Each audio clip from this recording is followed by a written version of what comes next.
Chilli chicken তো আমরা অনেক খাই, ফ্রাইড রাইসের সঙ্গে সবের সঙ্গে চিলি চিকেনটা খুব ভালো লাগে। তেমনি আজকে আমি বানাবো চিলি চিকেনের স্টাইলেই চিলি ফিশ।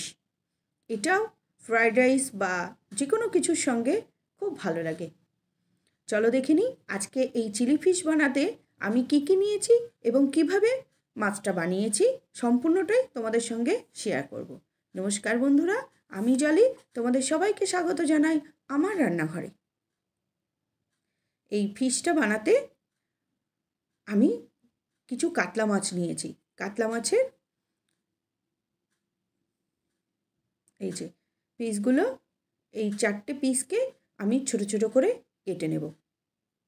আমার কাছে একটা বড় কাতলা মাছ, যে কোনো মাছই করা যায়, তবে একটু বোনলেস মাছগুলো হলে, মানে যে মাছে কাটা কম থাকে, সেই মাছে এই চিলি ফিশগুলো খুব সুন্দর হয়। এই মাছগুলোকে এরকম ডুমো ডুমো করে কেটে নিয়েছি।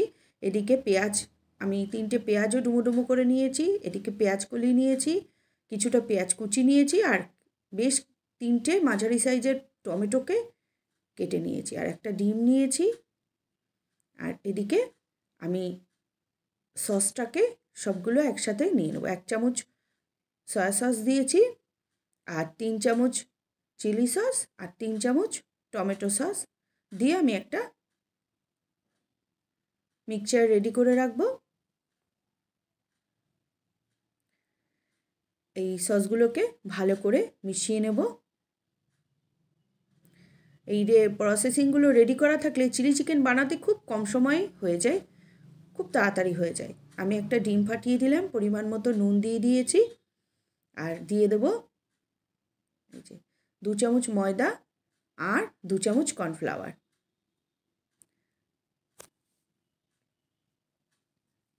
আর একটু লঙ্কার গুঁড়ো দিয়েছি। এইটাকে আমি একটু ভালো করে, আমার এটা কাতলা মাছের পিস ছিল বলে আমি এর মধ্যে, যদি কোনো গন্ধ মাছ বা ভেটকি মাছেও করা যায়, তখন একটু সামান্য যদি একটু রসুন বাটা বা রসুন থেতো করে 1 কোয়া 2 কোয়া সেটাও দিতে পারো, তবে আমি দিই না মাছে। বেসিক্যালি মাছে আমি রসুন বাটা দিয়ে পকোড়াটা ভাজি না। এই যে কিছুটা রসুন আমি কুচি করে নিয়েছি, 3-4টে রসুন এরকম কুচি করে রেখেছি। এবার আমি কড়াইতে তেল গরম করে এই যে মাছের পিসগুলো, পকোড়াগুলো ভেজে নেব। আর মাছটা ম্যারিনেট করে আমি 10-15 মিনিট রেখে দিয়েছিলাম।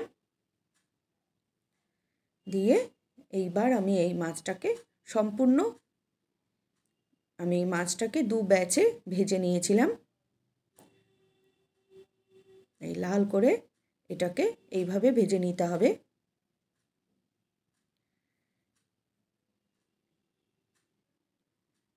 কেননা এই ভাজাটা ভালো করে ভাজা হলে গ্রেভিতে বেশিক্ষণ দিয়ে ফোটানো যাবে না, সেই জন্য ভাজাটা ভালো করে ভেজে নিতে হবে।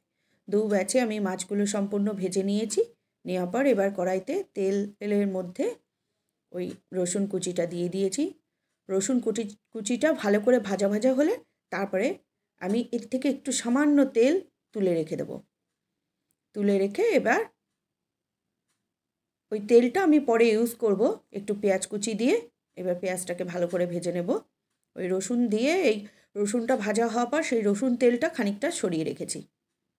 আর এই যে এই লঙ্কাগুলো খুব ঝাল, তাই আমি একটা লঙ্কা দিয়েছি।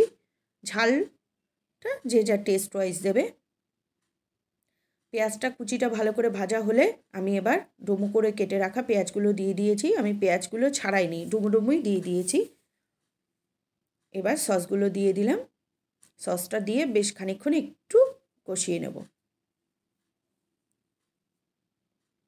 আর একটুখানি এর মধ্যে আমি চিনি দিয়েছি। নুনটা আমি আগে পেঁয়াজ ভাজাতে দিয়েছিলাম বলে এখন আমি নুনটা দিইনি। সয়া সসেও নুন আছে, ওর জন্য নুনটা পরে টেস্ট করে দেব। আর এই সম্পূর্ণ রান্নাটা হাই ফ্লেমে হবে। আর এই চিলি চিকেনটা খুব তাড়াতাড়ি চটজলদি রান্না হয়ে যায়।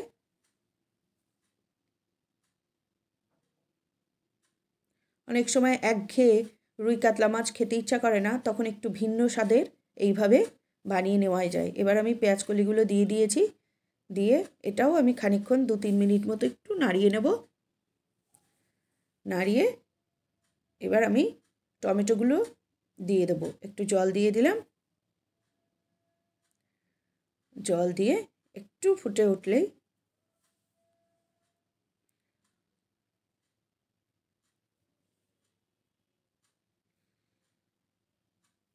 এবার আমি টমেটোগুলো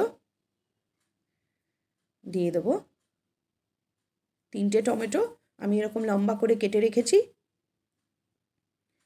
আর একটুখানি জল দিলাম, দিয়ে এবার এটাকে ফুটে উঠলে আমি এবার ভেজে রাখা মাছগুলো দিয়ে দেবো।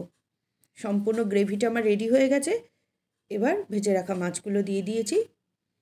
দিয়ে মিনিট 2-3 এটাকে একটু ফুটিয়ে নিয়েই গ্যাসের ফ্লেমটা বন্ধ করে দিতে হবে। আমি এবার একটু এর মধ্যে একটু নুন দিয়ে দেবো। নুনটা একটু কম ছিল, নুন দিয়ে দিলাম। আর একটুখানি চিনিও দিয়ে দিলাম। নুন, চিনি, ঝাল এটা যে যা টেস্ট ওয়াইজ দেবে। দিয়ে এবার আমি এর মধ্যে এই একটা চিলি চিকেনের যে আমি একদিন সিক্রেট মশলাটা দেখিয়েছিলাম, সেই মশলাটা আমি তৈরি করে রাখি, ওই মশলাটা দিয়ে দিলাম। সামান্য একটু দিয়ে দিলাম চিলি ফিশের মধ্যে। এই যে চিলি ফিশ আমার রেডি। আমি গ্যাসের ফ্লেমটা বন্ধ করে ঢেকে রেখে দিলাম খানিকক্ষণ। এবার আমি এর মধ্যে এই যে সেই ভেজে রাখা রসুন তেলটা সামান্য একটু ওপর দিয়ে ছড়িয়ে দিলাম। সুন্দর একটা গ্লেজ আসে। এই লাস্টে একটুখানি তেল, রসুন তেল না হলেও সাদা তেল যেটা গরম করবে সেইটাই একটুখানি পকোড়া ভাজা পর তুলে রাখলে, এই যে দেখেছো কতটা গ্রেভি ছিল, পুরোটা টেনে নিয়েছে এবং সুন্দর একটা গ্লেজ আসে লাস্টে একটু তেল দিয়ে দিলে। ওইটাই আমি একটু রসুন ভাজা তেলটা রেখে দিই, সুন্দর একটা গন্ধও আসে আর ভালোও লাগে। এই যে চিলি ফিশ আমার রেডি। আমি সম্পূর্ণটাই, আর পেঁয়াজগুলোও একটু গোটা গোটা আছে, পেঁয়াজগুলো দিয়ে অসাধারণ লাগে এই চিলি ফিশটা। আমার চিলি ফিশটা কেমন হয়েছে তোমরা লাইক কমেন্ট করে জানিও। ভালো লাগলে আমার চ্যানেলটাকে একটু সাবস্ক্রাইব করে আমার পাশে থেকো। চিলি ফিশ আমার রেডি টু সার্ভ।